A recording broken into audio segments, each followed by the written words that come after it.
Muito boa tarde a todos. É um prazer apresentar a mesa redonda, a primeira mesa redonda desta tarde, que se chama Intervenção Coronária número 1, e agradeço desde já à Terumo pelo seu apoio à sua realização.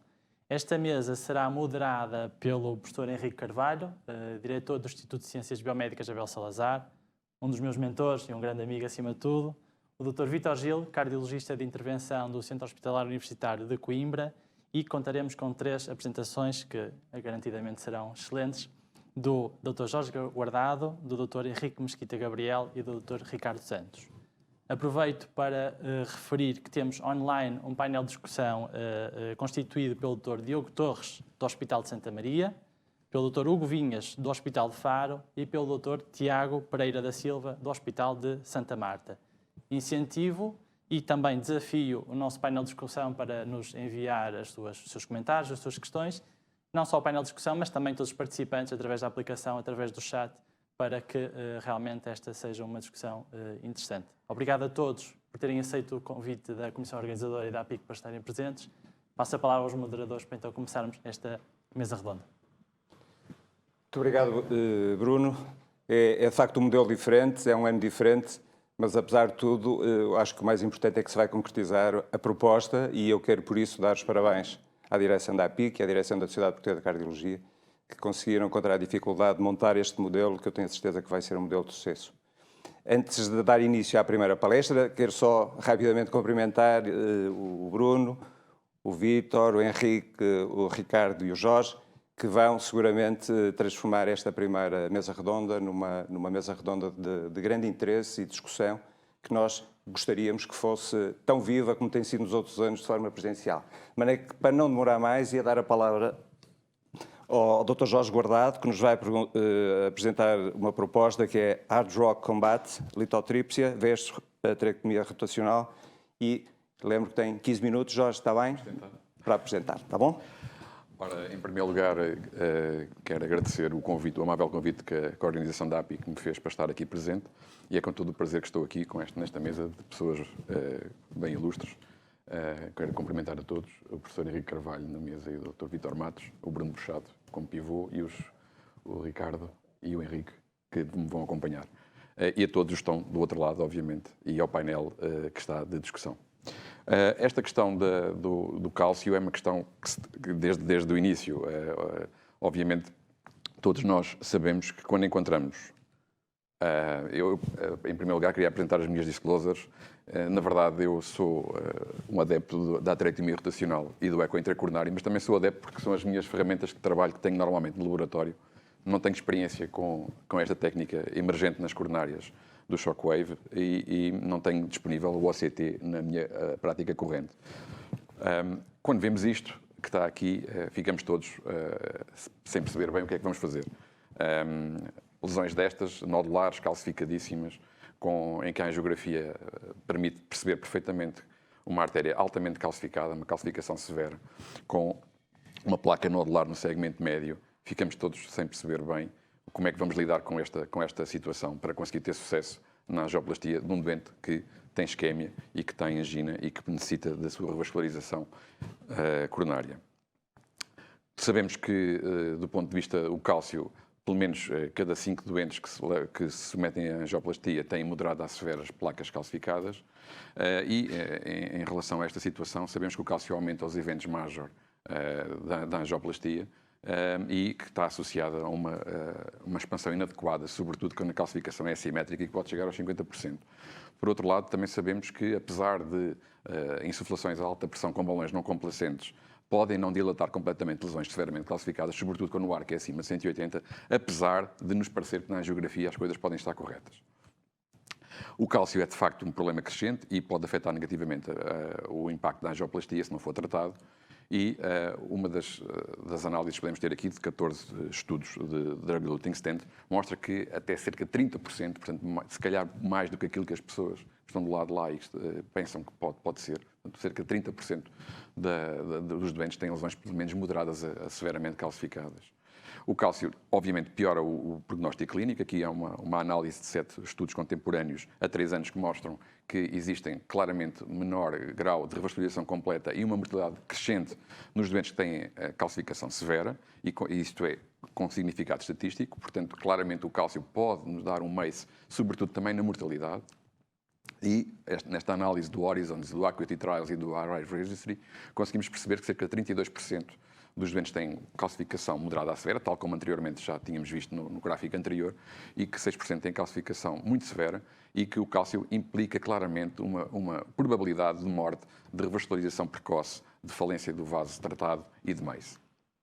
Obviamente que o cálcio inibe a melhor técnica de implantação do stent, impede a sua entrega, limita a sua expansão e piora o prognóstico. E piora o prognóstico, nós sabemos que o cálcio é claramente um marcador independente, mas também pela falta de flexibilidade das artérias dificulta o seu avanço e, por outro lado, ao passar nestas placas cálcicas, nestas irregularidades, pode danificar o polímero e até o revestimento da droga, com consequências danosas naquilo que é possível, nomeadamente a nível da restenose e também, obviamente, no caso da não expansão, no caso da trombose e do MACE.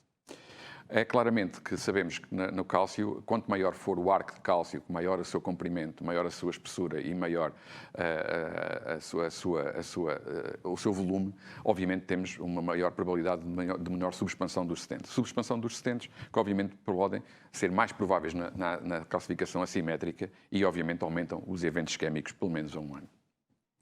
O polimorfismo do cálcio é variável, nós podemos ter cálcio em folha, nodular, fragmentado, enfim, uma série de coisas que a histologia nos pode dar, e na análise que nós temos, os melhores métodos de imagem que nós temos hoje em dia, não é a angiografia pode nos enganar, a angiografia é muito pouco relevante.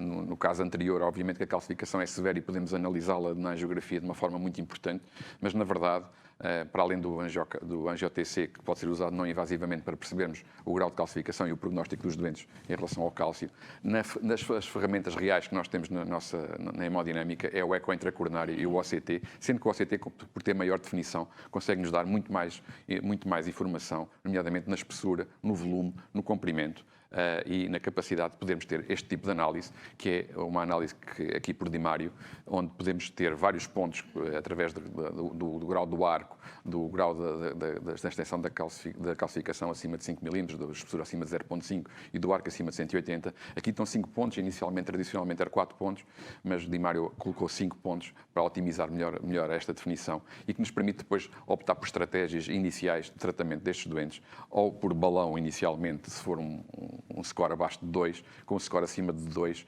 temos que pensar, obviamente, em técnicas ablativas, como a aterectomia rotacional, ou mesmo técnicas mais interessantes, como esta emergente do shockwave. Na verdade, a aterectomia rotacional permite-nos.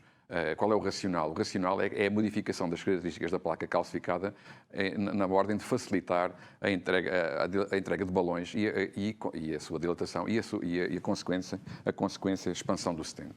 O primeiro reporte já foi há 30 anos, foi em 1989, e o que é que permite? Permite ter um trauma da artéria menor que o balão, permite ter acesso à lesão que o balão pode não ter, facilita obviamente a entrega do stent, otimiza a posição do stent e cria claramente um canal e a capacidade de aumentar o lumen interno, e por isso é interessante utilizar a aterectomia rotacional neste tipo de lesões. Qual é que é aqui o que é o sistema? O sistema é composto sobretudo por uma oliva que está desenhada preferencialmente para abalar cálcio e placa fibrosa, e o sistema inclui uma parte de um hardware, tem uma consola, tem um pedal, tem um gás, e esse gás é transformado depois em energia rotacional pelo motor e pela consola, e consegue depois, com os elementos descartáveis, nomeadamente com o Advancer, transmitir essa rotação à oliva, e temos fios guias dedicados. Não vale a pena passarmos aqui a falar sobre a técnica da aterectomia rotacional, senão perdemos imenso tempo na apresentação, mas de facto o que é mais importante é a oliva. A oliva tem uma forma ovaloide, é metálica, tem um revestimento a níquel, mas a extremidade, o importante é que a extremidade distal é coberta por cristais de diamante de 20 microns, sendo que 5 microns estão na sua parte distal, e são eles que vão fazer aquilo que é um corte diferencial, ou seja, permitem cortar, numa analogia com uma máquina de barbear, por exemplo, cortar claramente o tecido inelástico, ou seja, a placa cálcica, e deixar o tecido são, digamos assim, por ter trauma. Isso é claramente uma característica muito interessante da aterectomia rotacional, conseguir fazer a ablação exclusivamente deste tecido doente, deste tecido cálcico e da placa fibrocalcificada, deixando a parte sã da artéria por tratar. Aqui temos, de facto, uma analogia entre aquilo que é a histologia, permite-se perfeitamente perceber que consegue-se fazer um claro canal dentro da artéria, minimizando o trauma da veia que o balão tem, e produzindo, obviamente, um aumento do diâmetro luminal, que é isso que permite, de facto, depois a entrega do stent. Claro que, em termos técnicos, o rácio entre a oliva e a artéria deve ser 0.4, 0.6. Podemos começar entre 140 a 150 mil rotações por minuto. É importante perceber que na técnica deve-se ter avançar com cuidado, com uma técnica de picar a primeira lesão, tentar perceber, em termos de sensibilidade, como é que a lesão se comporta, para conseguir ir fazendo o debulking da placa, períodos curtos de ablação, evitar desacelerações repentinas, porque significa que a oliva pode ficar, ou pode vir a ficar presa. Ela deita uma energia e aquece, e, portanto, é necessário ter cuidado nos tempos que estamos a falar, e depois fazer um polishing run final para conseguir ter o resultado. É claro que isto é um portfólio a aterectomia rotacional tem um problema, que é um portfólio enorme de coisas e há uma necessidade, obviamente, dos operadores terem experiência. É muitas vezes necessário um segundo operador. Agora, com a questão do Rota Pro, com o Advancer ter os comandos próprios sem ser no pedal, permite-nos, se calhar, só um operador. De qualquer das formas, um segundo operador também é muito importante para fazer o controle e para ajudar naquilo que é a montar o sistema e conseguir levar a oliva até a artéria. É claro que as complicações existem, e isso é um dos problemas da aterectomia rotacional. São entre 10% a 20%, sendo as mais graves a perfuração, a disseção e o no reflow. E isso limita muito a aplicação desta técnica. Por outro lado, é necessário todos nós que trabalham em aterectomia rotacional terem conhecimento de todos os cuidados a ter para fazer um correto manuseamento das complicações e preveni-lo, obviamente. Há uma série de dados que são importantes ter no pré-procedimento para conseguir que nós estejamos atentos para conseguir corrigir aquilo que pode ser uma complicação, por vezes pode ser fatal. Uma das mais interessantes, do ponto de vista pior, é a oliva ficar presa, a perfuração, e isso de facto são situações catastróficas que podem levar à morte do doente, e portanto é necessário ter muito cuidado quando se faz a aterectomia rotacional e ter alguma experiência na técnica. Porquê é que a aterectomia rotacional, passado 30 anos, não conseguiu ter uma evidência clara para o seu uso por rotina? Basicamente porque não conseguiu ter resultados claros a nível do MACE que lhes permita fazer isso quando se comparadas com a angioplastia, com balão ou mesmo com stent inicialmente. Esta é uma análise que se pode ver em que já é uma análise do final da década de 90, portanto, quase 10 anos depois da aterectomia rotacional ter nascido, e revela-se claramente importante perceber que o problema da aterectomia rotacional é que não consegue melhorar o MACE e, por outro lado, aumenta claramente a restenose pela proliferação não intimal quando comparada só com o balão. Depois, mais tarde, temos aqui uma revisão da Cochrane que nos mostra, estão 12 ensaios, 3.464 doentes incluídos, em que nos mostra que o MACE já melhorou, com os drug-eluting stents veio a melhorar, mas atenção, que as complicações continuam a ser muito importantes e, portanto, conferem claramente aqui um pano de dificuldade na introdução da técnica de uma forma mais rotineira. O Taxus, este ensaio, o Rota Taxus, é um ensaio clássico da aterectomia rotacional. A Boston, como tinha o Taxus, e tentou colocar também a sua cota parte na divulgação da aterectomia rotacional, mas, na verdade, apesar dos procedimentos terem mais sucesso inicialmente, aos 9 meses tínhamos um late lumen loss maior e, portanto, isso prejudicou claramente os bons resultados, sendo que no MACE os resultados na morte, no infarto e na TVR foram basicamente iguais.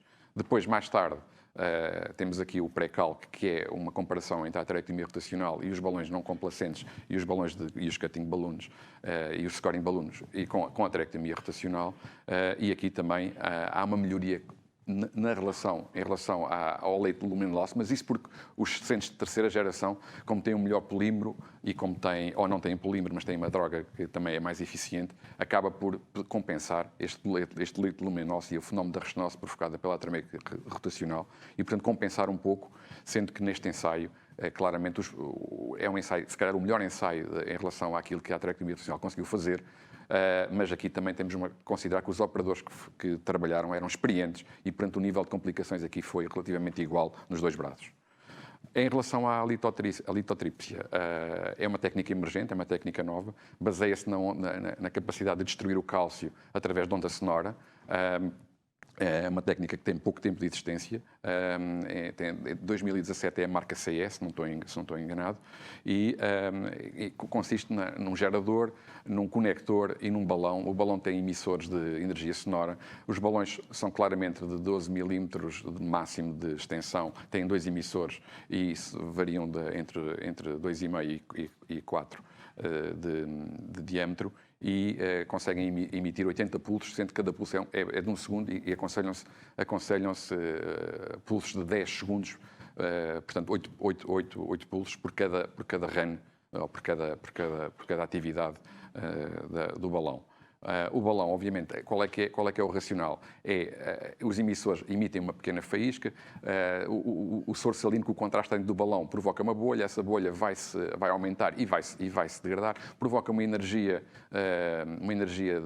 de sonora dentro do balão que se transmite depois à parede e acaba por criar uma pequena explosão, digamos assim, de ondas de pressão sonora que acabam por danificar o cálcio. E quanto mais profundo for o cálcio, mais profundo e maior, mais é evidente essa ação. É obviamente que a pressão é elevada, é comparativamente a 50 atmosferas quando atinge os valores máximos, é localizada porque o balão permite que os emissores estar estático e aplicar no sítio certo e facilita, obviamente, o balão facilita a transmissão da energia e ao mesmo tempo serve para pós-dilatar a seguir à aplicação das ondas sonoras. Aqui está mais ou menos os passos que devem ser feitos. Primeiro, a fazer o correto acoplamento entre o conector e o catéter balão. Depois, colocar exatamente com os marcadores radiopacos no sítio da lesão. Insuflar a 4 atmosferas. Fazer a aplicação, então, nos pulsos. Podem ir até 10 pulsos com 8, que é o que cada balão pode fazer. A relação é de 1 para 1. Iniciar depois da aplicação uma sobre expansão do balão a 6 a 8 atmosferas, repetir o que for necessário e depois aplicar, de facto, as técnicas convencionais com os balões. Isto é uma imagem, como podemos ver, do procedimento através do OCT, da forma como se comporta a energia sonora, destruindo, obviamente, aquela parte, fraturando a parte cálcica e permitindo depois uma obtenção de um lumen interior maior e que depois com o stent ainda maior fica e, portanto, com melhor resultado. Esta é a imagem que temos do OCT e DIVOS do tratamento através do shockwave, ali numa descente anterior média nos 2 casos, onde podemos perceber claramente que tanto pelo OCT como pelo eco, podemos perceber que houve um claro aumento do lumen e uma clara boa expansão e a posição do stent no final. Portanto, prevendo que os resultados desta intervenção sejam melhores do que não utilizando a técnica, nem a imagem, nem o balão. Qual é que é a evidência que temos? Temos um primeiro estudo inicial, que foi um estudo que foi lançado... Então, pronto, é rápido. Temos o CAD1, o CAD2 e o CAD3. O CAD1 é muito simples, são 30 dias. Qual é que é o resultado importante? O resultado importante é que o MACE é baixo e que há uma segurança grande neste balão, com poucas complicações. O subestudo do OCT também mostra isso, também mostra que, de facto, existe uma clara melhoria na intervenção. O CAD2 é um estudo que é um registro e que confirma os resultados de segurança e de eficiência do balão, do shockwave. O que é importante aqui, penso eu, é o CAD3, que saiu agora no TCT, e que é o estudo que permite obter a marca da FDA, portanto, a aprovação da FDA para a utilização nos Estados Unidos. Este estudo É um estudo que foi feito em 47 centros, com 384 doentes. Os Estados Unidos entraram. Os operadores não eram experientes, mas apesar de tudo os resultados são ótimos, tanto no mês a 30 dias, os resultados foram a 30 dias, neste caso apresentados agora, como nos endpoints secundários de segurança e de eficiência. O mês é ótimo. E os endpoints secundários sempre com sucesso de 95%, um geográfico sucesso também e um procedimento com elevado sucesso. Que tem sido um transversal aos estudos e aos casos usados com o balão de onda sonora. Eu vou passar aqui um bocadinho à frente só para mostrar que pode ser usado não só em artérias nativas como em artérias com stent.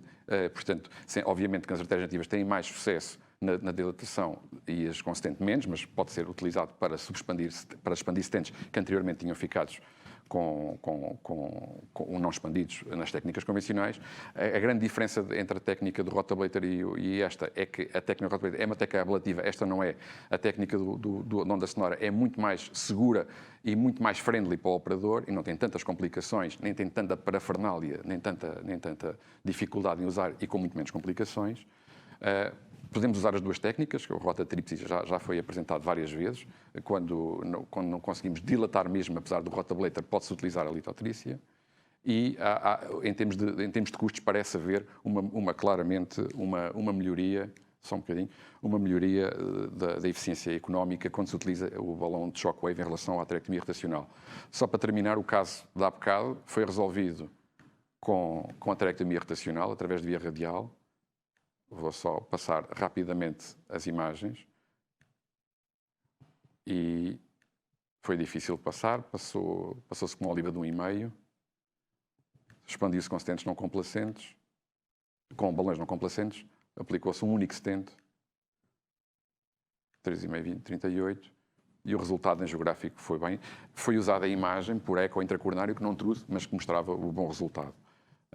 Só para terminar, a take-home message, portanto, a calcificação severa é prevalente nos procedimentos de angioplastia, cerca de 30%, leva claramente a um pior prognóstico. O OCT e o IVUS são claramente as melhores imagens que nós temos como ferramentas dentro do laboratório.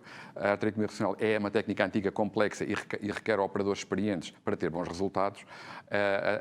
A técnica do shockwave é uma técnica emergente para as coronárias, já é conhecida na litotrícia, na urologia, é claramente amiga do operador, é segura, é efetiva e provavelmente com menos custos que a aterectomia rotacional. A aterectomia rotacional permite o tratamento do cálcio íntimo, da neoíntima e do cálcio superficial e permite passar balões existentes, mas pode não conseguir atingir o cálcio circunferencial profundo e aí a técnica do balão do shockwave consegue ter melhores resultados. E as duas podem ser juntas e usadas se for necessário. E obrigado. E peço desculpa pelo minuto a mais. Em seguida vamos ouvir o Henrique Mesquita Gabriel, do Hospital Santa Cruz, falar-nos sobre as técnicas de angioplastia nas oclusões crónicas totais que qualquer um de nós deve dominar. Que só assim é que conseguimos que as angioplastias sejam melhor feitas, porque não só aproveitamos o material, como as técnicas. Obrigado pelo convite. Eu gostava de começar por destacar porque é que saber fazer oclusões é importante para todos os operadores. É importante porque há muitos doentes com oclusões que são tratados no laboratório, cerca de 5%.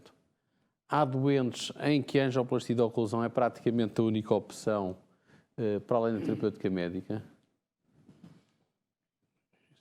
Não.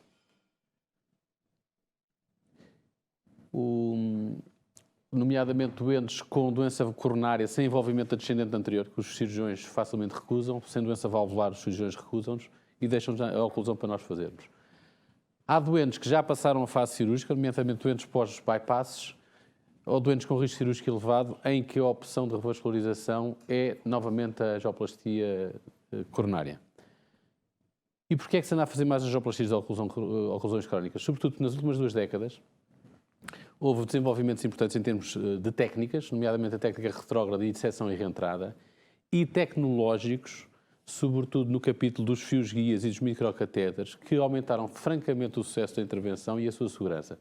A maior parte dos registros da CTOs tem sucesso acima de 85% e complicações abaixo de 5%, o que começa-se a aproximar perigosamente de uma angioplastia normal. Eu, quando propuseram fazer este tema e comecei a agrupar o que tinha que fazer, descobri que de repente eu ia ter que praticamente fazer um curso de oclusões em 15 minutos, porque grande parte das técnicas que aqui estão são válidas para as angioplastias de oclusões simples, como das retrógradas, como as reentradas, e portanto eu vou fazer uma apresentação muito seca, com muito poucos slides bonitos como o Jorge teve, para ver se eu consigo chegar ao fim em 15 minutos, ou seja, CTO in a nutshell. E começando, angiografia. Como é que se faz a angiografia? Como é que eu sugiro fazer a angiografia? Injeção dupla na maior parte dos casos, nitratos, magnificação pequena para o coração caber todo, vermos o vaso nativo e ver o vaso-alvo, não mexer a mesa. Os sistemas de angiografia estão optimizados para nos dar uma escala de cinzentos certa. Se nós mexemos a mesa, o sistema não consegue acertar em velocidade suficiente para ter uma escala de cinzentos correta. Portanto, não se mexe a mesa e deve prolongar a imagem até de se ver bem o vaso distal e perceber o que é que vamos tratar. O que é que procuramos ver? Cabo proximal, se conseguimos ver onde é que está, onde não está, ambiguidades, side branch, o corpo da oclusão, se é longa, se é curta, se tem cálcio, cabo distal, ou seja, como é que vamos ter que reentrar, se é numa bifurcação, se o vaso distal tem qualidade boa ou não, e colateralidade, na eventualidade, estamos a pensar numa técnica mais avançada. Em relação à radiação, eu sugiro utilizar nas imagens diagnósticas a melhor qualidade possível, porque essencialmente nós queremos medir a nossa dificuldade, o nosso adversário. E, portanto, 15 frames, dual injection, ver 2 ou 3 planos para termos uma noção bem do que é que precisamos de fazer e, a partir daí, acabaram-se as chinas. Nós fazemos 2 ou 3 chinas e o resto é tudo store fluoros. Uma cine tem até mais 50 vezes radiação do que uma fluoro. Mesmo durante a angioplastia, deve-se controlar a velocidade a que estamos a guiar. Ou seja, devemos olhar sistematicamente para um quadradinho que lá está em cima e que diz miligreis por minuto. E o nosso objetivo é estar abaixo dos 50, vir para os 30, 20 miligreis por minuto, para conseguir ter o tempo suficiente para conseguir acabar a angioplastia. Regra geral, baixas frames, 7,5, menos alguns operadores. Usar store fluoro para tudo e nada, é uma opção que a maior parte das salas tem, e evitar muito ângulos muito inclinados, quer craniais, caudais, laterais. Evitar também gravar os planos na mesa, ou seja, cada vez vamos para uma direita cranial exatamente para a mesma. Para quê? Para podermos variar uns grauzinhos, para que o raio de raio-x entre na pele e nos tecidos em posições ligeiramente variáveis e, portanto, reduzimos um bocadinho a lesão cutânea. Tentar optimizar a imagem mais do que a angulação, ou seja, de sair do osso, ver o pulmão, procurar optimizar a imagem, porque tudo isto reduz o raio-x utilizado da máquina para fazer a imagem. Estratégias de oclusões, essencialmente existem 4. Ou se vai por dentro do vaso, ou se vai por fora, ou se vai antrógrado ou retrógrado. Nesta apresentação vou cingir-me à chamada Antegrade Wire Escalation, que é uma técnica de angioplastia antrógrada em que se procura navegar dentro do vaso, da estrutura do vaso. Quando é que esta técnica é utilizada? Essencialmente, quando nós temos um cabo proximal identificável, quando temos um vaso distal que é de qualidade boa e, sobretudo, quando a oclusão é de um comprimento inferior a 20 milímetros. Quando é inferior a 20 milímetros, a probabilidade de nós conseguirmos navegar dentro do vaso, dentro do lumen, é alta. Quando começa a ser mais comprido, as técnicas de reentrada começam a ser mais atrativas. Portanto, isto ao fim e ao cabo acaba por ser uma lesão, uma oclusão para a maior parte dos operadores. E esta lesão está aqui nesta nossa escala de complexidade de operadores no primeiro estadio, Antegrade Wire Escalation. Depois vêm as seções de reentradas, as retrógradas puripicárdicas, são tudo escaladas, mas aqui vamos estar no estadio 1, que como é que se pode fazer um estadio 1? É possível um acesso radial para muitas oclusões. O acesso femoral, apesar de tudo, continua a dar melhor suporte e permite o uso de interruptores mais largos, nomeadamente os 7 ou 8 frentes, que em muitos dos nossos doentes, em particular nas senhoras, têm dificuldade em aceitar. O catéter 7 ou 8 frentes, além do suporte, permite-nos muitas opções técnicas. Permite utilizar 2 microcatéteres em simultâneo, um micro e um eco, um micro e um balão. Abre-nos muito o leque de opções do que só o fio e o microcatéter. Vou rever a seguir 2 ou 3 coisas mais em relação a fios, microcatéteres e problemas difíceis. Os fios que nós utilizamos nas oclusões podem se agrupar em mais ou menos 5 grupos, conforme a utilidade deles. Podemos utilizar fios para explorar a existência de pequenos canais e para fazer knuckle wire, ou seja, para dobrar o fio e progredi-lo em ança. São fios de ponta tapered, soft fios, portanto pouca força, e polímero, portanto navegáveis. Como sejam, por exemplo, os fios da XTR ou o Fighter. Para passar o cabo proximal, que é RIS, precisamos de um fio penetrante. Portanto, são fios com grande força, são fios com uma ponta afilada, como são exemplos o Confiança Pro, o Hornet 14 ou o Astat, que é um fio da angioplastia periférica que se pode usar aqui. Para atravessar, uma vez atravessada o CAP, nós mudamos de fios, regra geral, para um fio navegável, com grande controle e capacidade de penetração. É um fio tapered, novamente, alto torque e é non-jacket, só para nós termos feedback e conseguirmos navegá-lo. É um Gaia Second, um Gaia Third, um Gaia First em alguns casos. É um fio que foi um grande avanço nas oclusões e que eu sugiro toda a gente pô-los nos laboratórios para fazer até as oclusões mais simples. Depois temos fios para coisas um bocadinho mais complexas. O Pilot 50, que é um fio mais agressivo e com menos controle, vai para algum lado, por vezes não para onde nós queremos. E depois os fios de retrógradas, muito floppies, para não estragar os canais septais. Ou seja, eu acho que para quem faz qualquer tipo de angioplastia, dominar aqueles 3 primeiros grupos é útil.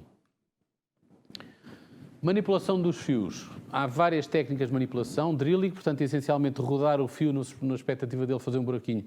Pode-se utilizar praticamente com qualquer fio, ou mesmo com os polymer jackets. É uma técnica de pouco controle, é um bocadinho à sorte, vamos rodando a ver se vai. O sliding é a navegação dos fios, sobretudo quando nós vemos algum trajeto, podemos rodar e ir avançando. E depois as técnicas mais dedicadas de oclusão são, sem dúvida, a punção, em que nós escolhemos um sítio para puncionar e apoiamos aí o nosso fio, portanto os fios de perfuração. E os Gaia, que são fios para navegar dentro da oclusão, em que é push deflect, ou seja, nós avançamos e enquanto avançamos rodamos para o sentido que queremos.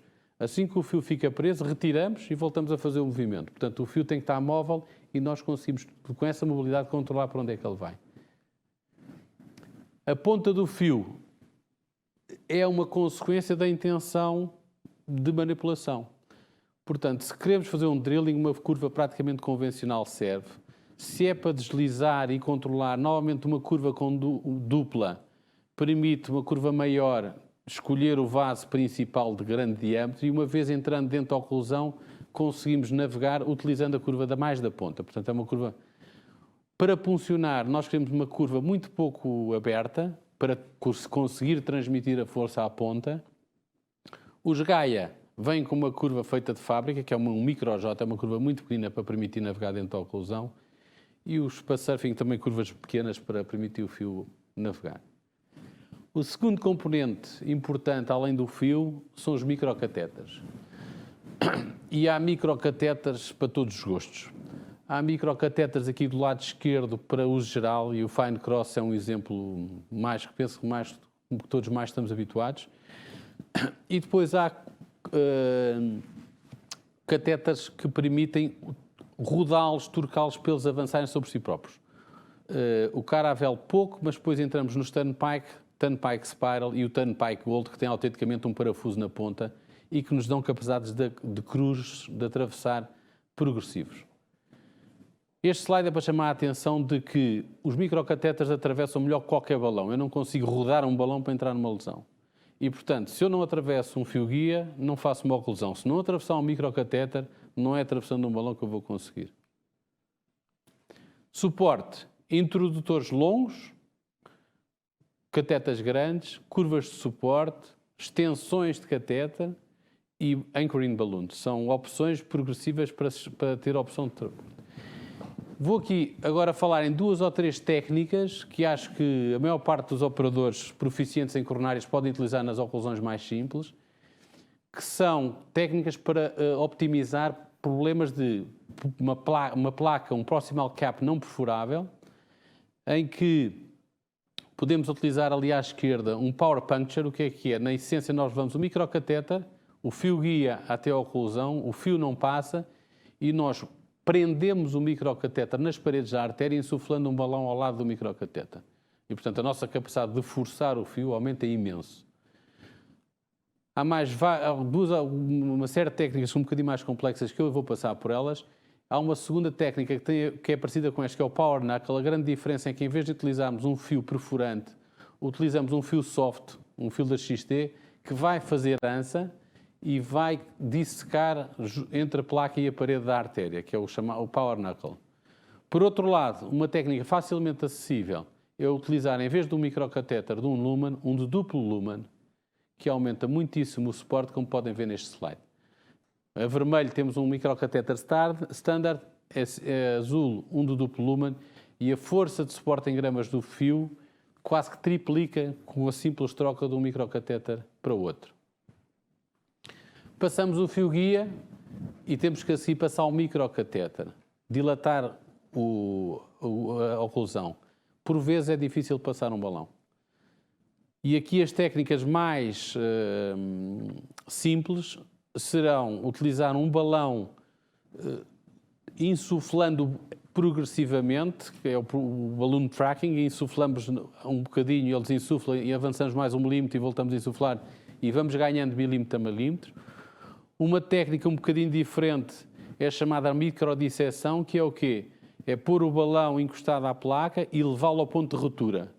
E o pressuposto é que quando o balão rebenta, faz um shockwave do Jorge Guardado e quebra uma estrutura da placa proximal. Um shockwave dos pobres.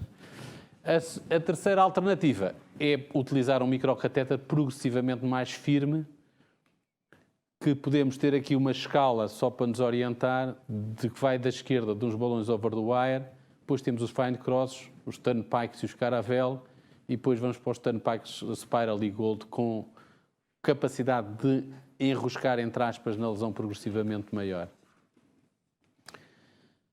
Quais são os nossos limites? Contraste é um deles. Minhas sugestões, antes de entrarem numa oclusão, saibam de cor o volume de contraste estimado para aquele doente. É mau, a meio da oclusão, estar a perguntar quanto é que é.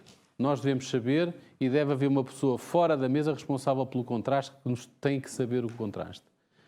Utilizar planos gravados, em vez de estar a fazer em geografia, recorremos a uma imagem de referência ao lado, e ter um baixo limiar para utilizar material de referência.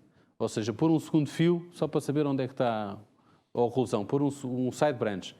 Passamos a oclusão e deixamos um fio em paralelo para saber onde é que ela está. Ou mesmo, em alguns casos, pôr um fio retrógrado só para poupar contraste, para marcar o landing distal.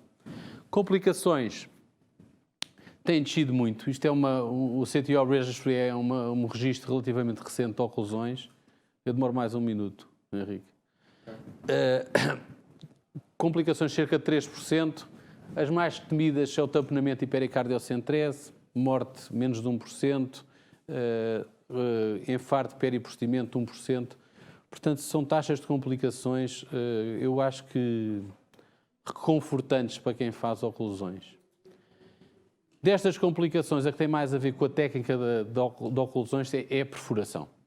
A perfuração é um evento muitíssimo comum. Eu diria que em cada 5 CTOs, numa delas o fio anda fora do vaso. Mas, enquanto for só o fio, não é uma complicação. É uma intercorrência que o doente não dá por ela, nós não damos por ela. Quando começamos a avançar microcatéteres e balões, é que temos de ter uma certeza muito grande de onde é que está o nosso fio. Porque nessa altura, se estiver fora, é que aparecem os problemas grandes.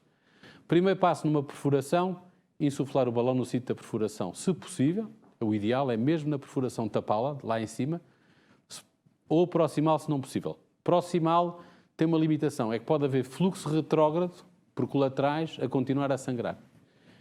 Dar líquidos abundantemente, fazer um eco, mesmo que a perfuração tenha sido mesmo agora, Porquê? Porque demora o eco a chegar, porque precisamos de um eco de base para saber se está a sangrar muito ou não, e se o doente tiver compromisso, pericardiocentese. O tratamento da perfuração em si é diferente se for num vaso grande calibre, em que queremos pôr um stent coberto, pomos pôr diretamente, ou se a perfuração for de grande débito, podemos ter que pôr um segundo acesso para deixar um balão a tapar o buraco enquanto nós passamos um segundo fio e o stent coberto.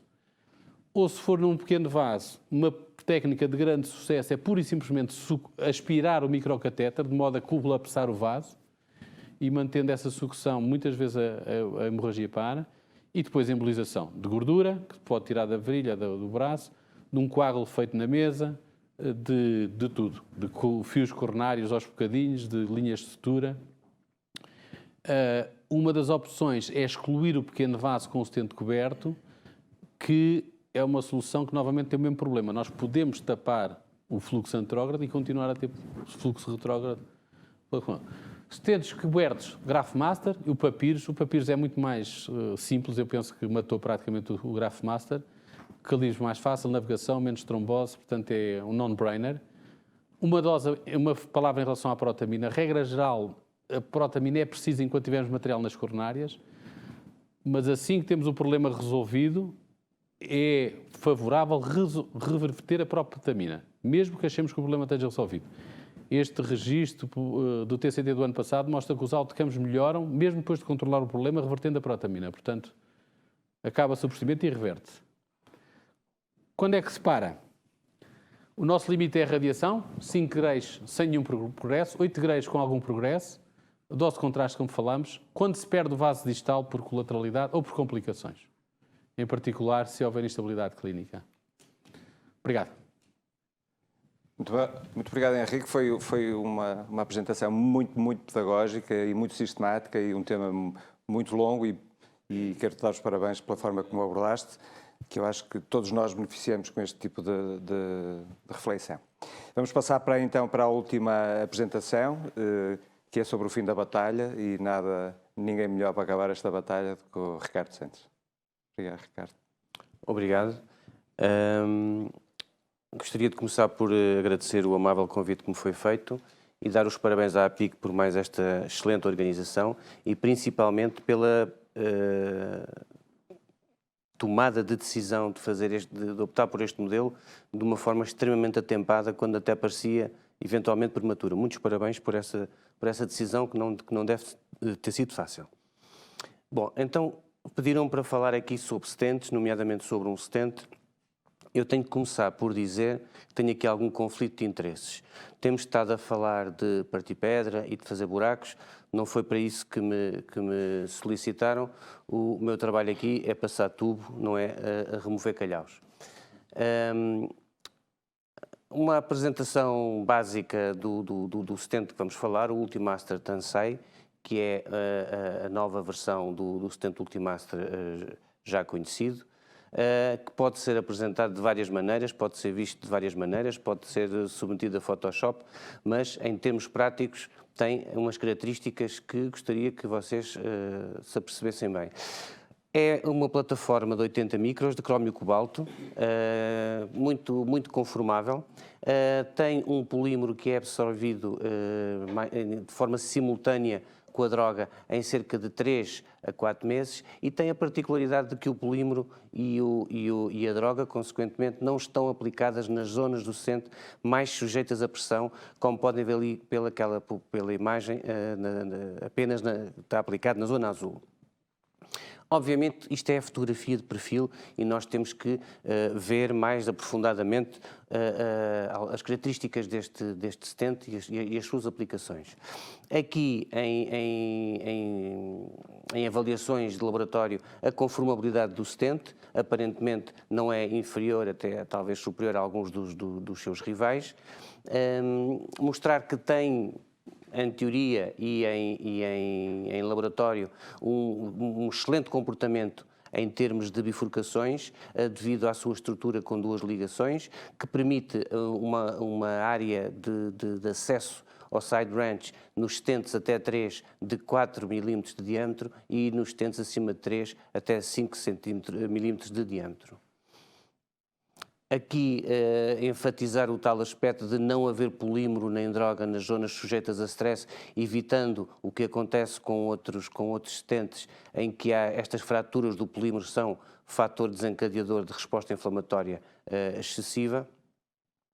E aqui mostrar a biologia e a farmacodinâmica da droga e do polímero, sendo que, acompanhando a resposta inflamatória, quando acaba a resposta inflamatória, acabou-se a droga, acabou-se o polímero, portanto, teoricamente, muito fisiológico este stent. As imagens aqui também para mostrar a mesma coisa. Ao fim de 3 a 4 meses temos um bare metal, sem polímero, portanto, acabou-se a agressividade contra a artéria, acabaram-se os motivos para haver resposta inflamatória.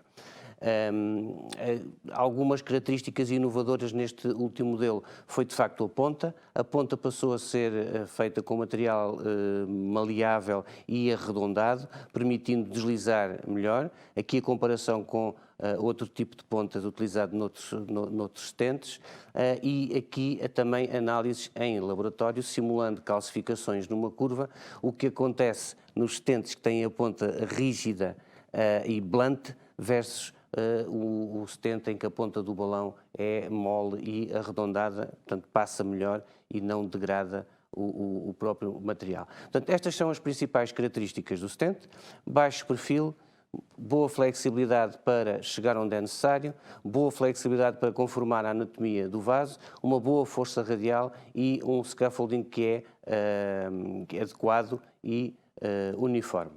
É claro que isto são apenas dados. Com estes dados podemos obter informação, podemos criar algum conhecimento, podemos ter o nosso insight, criar uma sabedoria à volta disto, mas também podemos fazer uma teoria da conspiração. O que nós pretendemos agora aqui é apresentar dados concretos sobre este stent para perceber se isto é mais uma ferramenta digna e capaz de entrar no nosso armamentário diário para fazer frente aos stents já consagrados e com mais utilização. Este stent tem já vários estudos, quer registros clínicos, quer estudos randomizados, envolvendo vários tipos de anatomia, vários tipos de procedimentos, vários tipos de condições clínicas e vários tipos de doentes. O que permitiu ter uma evidência grande em termos de segurança a longo prazo, quer nos ensaios clínicos em que os doentes são altamente selecionados, quer na prática clínica diária, graças aos registros, que é onde nós vamos enfatizar esta nossa conversa. Tem aprovação marca CE para 16 indicações diferentes e, como disse, já tem mais de 40 mil doentes envolvidos em estudos e registros. Não podia cá faltar a clássica comparação com o Science, no estudo randomizado 102. Estes são os dados a 1 ano, em que não houve diferença significativa em nenhum dos endpoints, e os dados a 5 anos, em que essa diferença continua a não existir. Relativamente a outra coisa que está muito em voga, que é a dupla antiagregação curta, há um estudo que é este Model SAS, que comprovou que nos doentes que tinham um alto risco hemorrágico se podia suspender ao fim de 3 meses, sem consequências em termos de segurança, nomeadamente em termos de infarto de miocárdio ou de trombose de stent. Está em curso neste momento um estudo que é o Master DAPT, em que se vai comparar apenas um mês de dupla antiagregação com a dupla antiagregação prolongada. O stent, o Ultimaster Tansei, já tem indicação para dupla antiagregação apenas de um mês, marca CE, para doentes com alto risco hemorrágico e para doentes a aguardar cirurgia para breve. Isto é a panóplia de estudos e de registros clínicos em que o stent esteve envolvido. Vamos nos centrar aqui no e-Ultimaster, que é um registro que tem mais de 37 mil doentes, o registro continua. Os doentes não são selecionados, é um registro do mundo real, entram todos os doentes que os operadores quiserem. O endpoint primário é a taxa de TLF, composta por morte cardíaca, infarto relacionado com o vaso-alvo e revascularização guiada por isquémia. É um estudo internacional, envolvendo vários continentes. Aqui está a distribuição em termos de características da população, uma boa percentagem, predomínio de sexo masculino, uma alta taxa de fatores de risco, a idade média à volta dos 60 anos e as características clínicas, doentes estáveis, doentes com síndromes coronários agudos sem supra, doentes com infarto. O acesso preferencial radial, com países que têm desde 100% até países em que a taxa é mais baixa, mas a média dá 82%. E o resultado deste registro do global dos doentes, que tem uma panóplia muito diversa de doentes, é uma TLF a um ano de 3,28, portanto 3,3 arredondado, que é um valor muitíssimo bom. Agora, temos que olhar para isto de várias formas. Há várias formas de olhar para este registro, porque o registro é muito heterogéneo. Então, eu vou-vos mostrar uma maneira possível de olhar para isto, que é selecionando aqui alguns subgrupos. Foram apresentados recentemente no TCT vários subgrupos, análises de um ano de vários subgrupos conforme as características anatómicas e clínicas dos doentes. Esta foi uma das apresentações de tronco comum, em que deste pool de 37 mil doentes, cerca de 1.100 tinham doença do tronco comum, 514 apenas doença do tronco comum e 585 tronco comum mais doença multivase. Estes são os resultados comparativos dos doentes apenas com doença do tronco comum, a cor de laranja, com os doentes de tronco comum mais multivase. Não houve diferença significativa em nenhum dos endpoints, nem no endpoint composto, nem em nenhum dos endpoints isolados. E as conclusões foram as seguintes. Primeiro, estes doentes eram doentes mais complexos do que o que está preconizado nas guidelines. Apenas metade, sensivelmente metade, 53% dos doentes tinham o syntax score no terceiro tercilo, portanto, abaixo de 22, que é o que está nas guidelines, e apesar disso, os resultados foram muitíssimo bons, como já tive a oportunidade de vos dizer. Outro subgrupo analisado e apresentado no PCR foi o subgrupo dos síndromes coronários agudos, envolvendo infarto com supra e infarto sem supra DST. Cerca de 43% dos doentes do estudo eram síndromes coronários agudos, um pouco menos de metade deste subgrupo tinha infarto com supra, um pouco mais de metade tinha infartos sem supra. Tal como era esperado, a taxa de morte cardíaca, bem como de trombose assistente, foi superior neste subgrupo do que no geral do registro.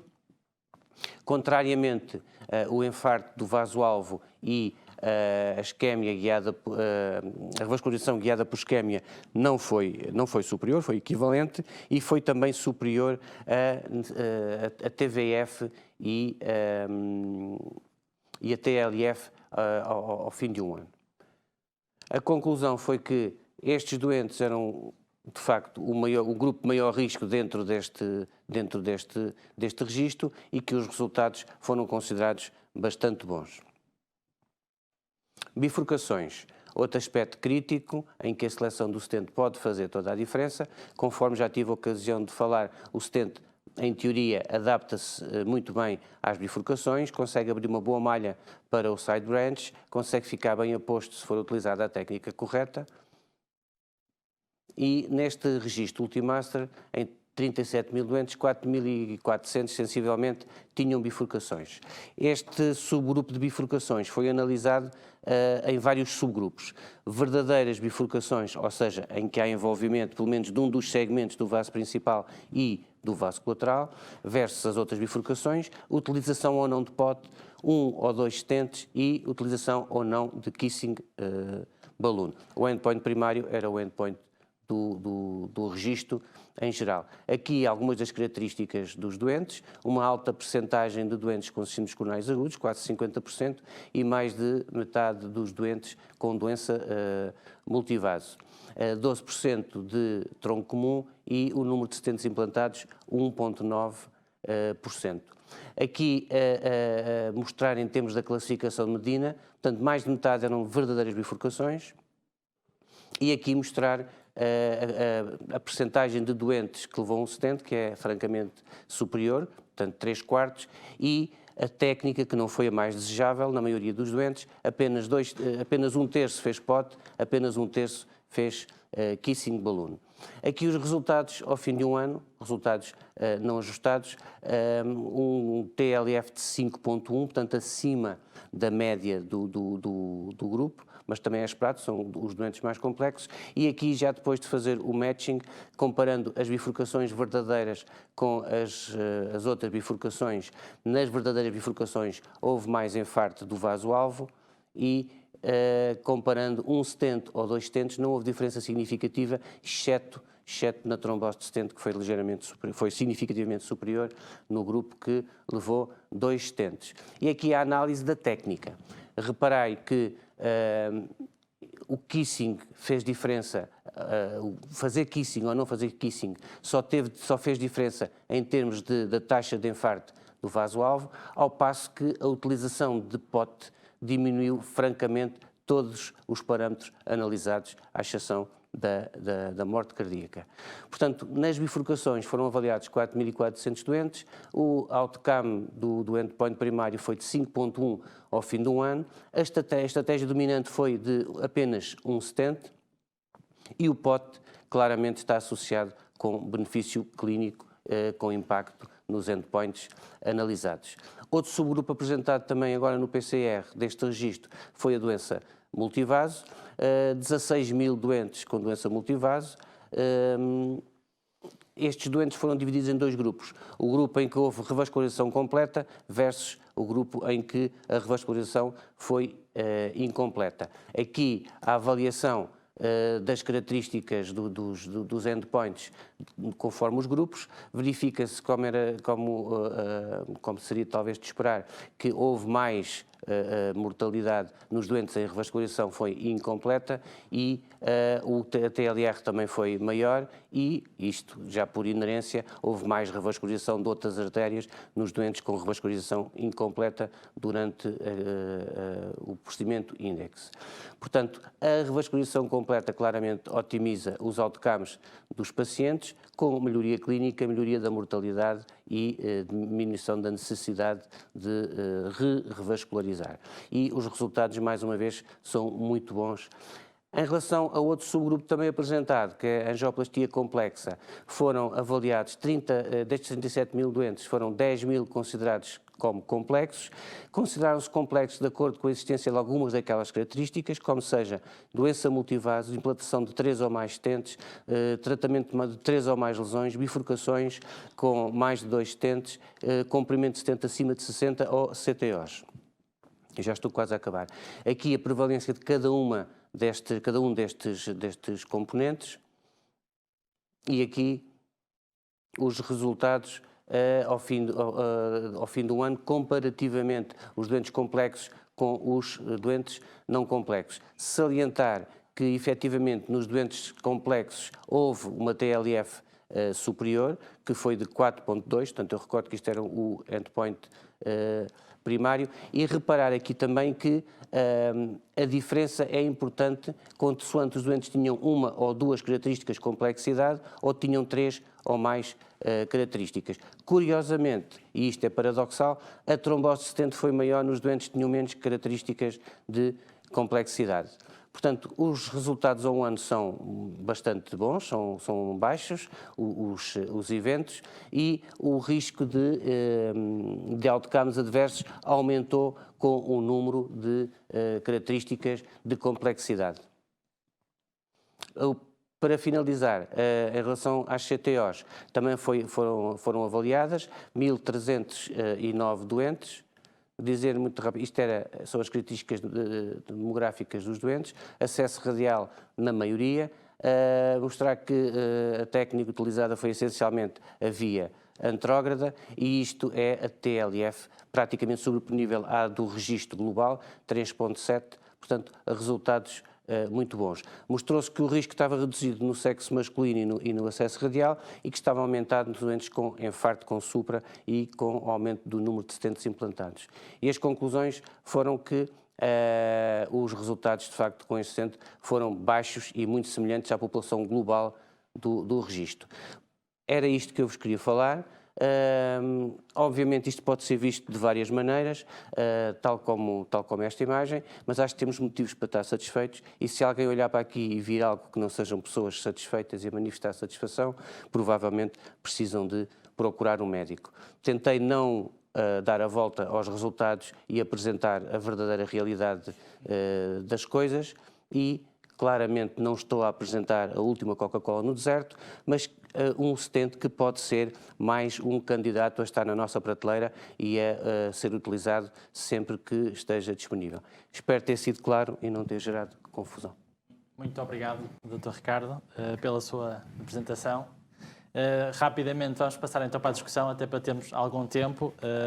Eu se calhar começaria realmente pela primeira apresentação e aproveitando uma questão do Dr. Diogo Torres, relativamente à apresentação do Dr. Jorge Guardado, que realmente coloca a hipótese de, tendo em conta a simplificação que o Shockwave nos trouxe, não é, que esta tecnologia nos está a trazer, e aproveito já, se calhar, para abrir o apetite, entre aspas, para a sessão Live in the Box de sábado sobre o Shockwave especificamente, não a percam.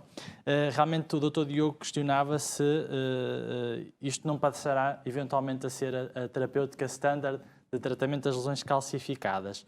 Queria só que comentasse realmente esta questão e se não concordar a 100%, então qual será para si o doente típico para Shockwave e o doente típico para rotablator ou aterectomia rotacional? Obrigado pela pergunta.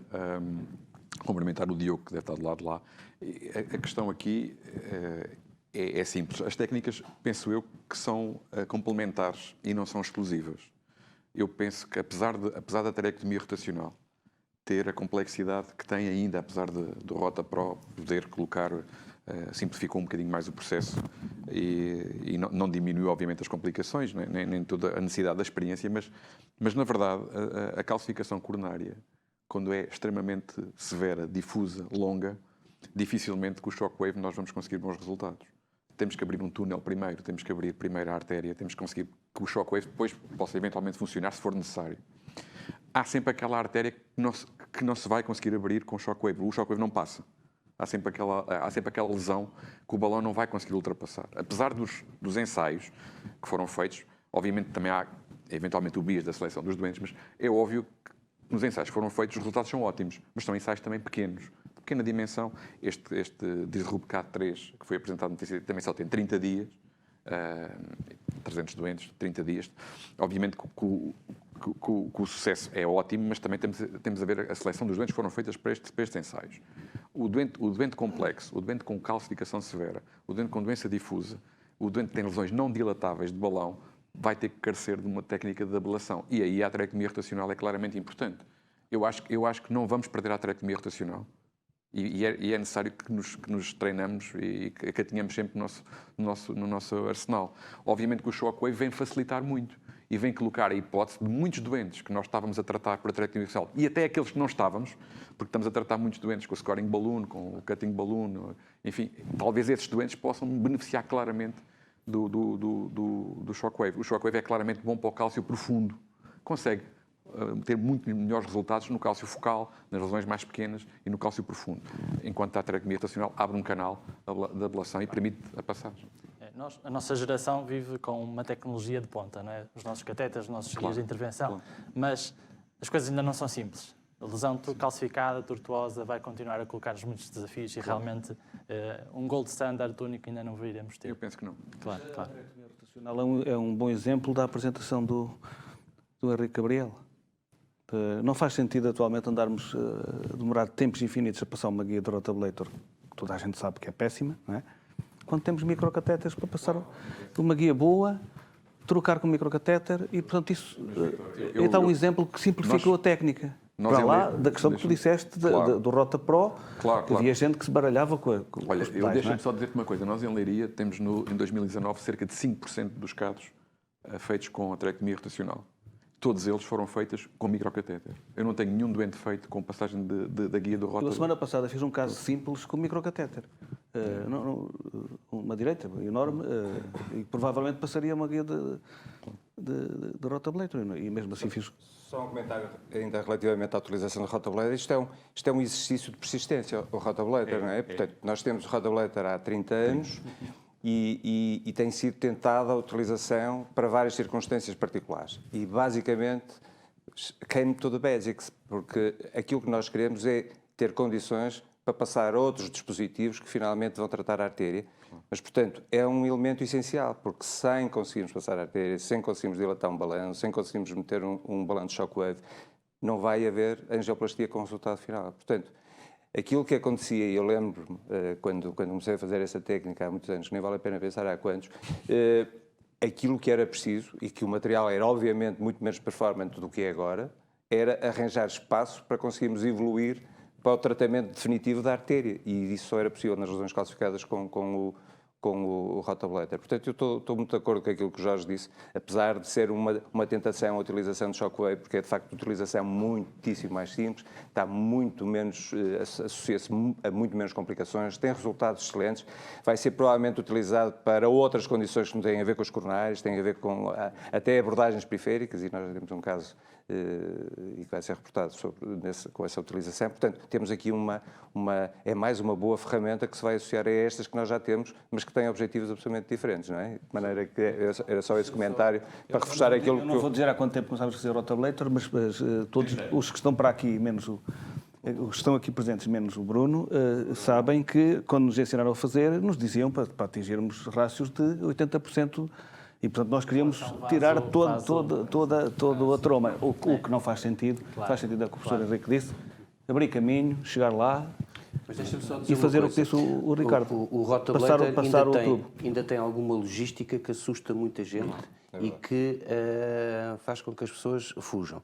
E quem faz rotablator apenas nos doentes que não é possível tratar sem rotablator, nunca fará rotablator.